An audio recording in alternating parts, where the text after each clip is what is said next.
So our next question is from GATE 2021 Fluid Mechanics for 2 marks.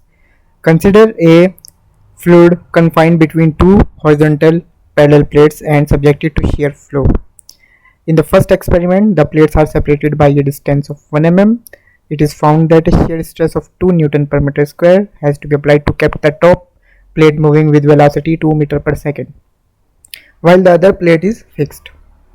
In the second experiment, the plates are separated by a distance of 0.25 mm. It is found that a shear stress of 3 Newton per meter square has to be applied to keep the top plate moving with a velocity of 1 meter per second, while the other plate is fixed. In the range of shear rates studied, the rheological character of the fluid is. Let's start with the solution. From the power law model, we know that shear stress can be given as tau is equal to zeta du over dy to the power n. Right. Next, we know that we have given in first experiment, we know shear stress 2 Newton per meter square, and du means the velocity, that is 2 meter per second, and it is 1 mm. dy is equal to 1 mm. We can write it as, since we will take the ratio of these two, then there is no problem with the unit.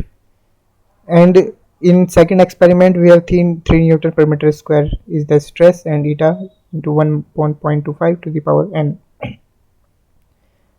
So we will take the ratio of these two. 2 by 3 is equal to 0.5 to the power n, and we take ln on both sides. Then we will get from this n is equal to 0.584.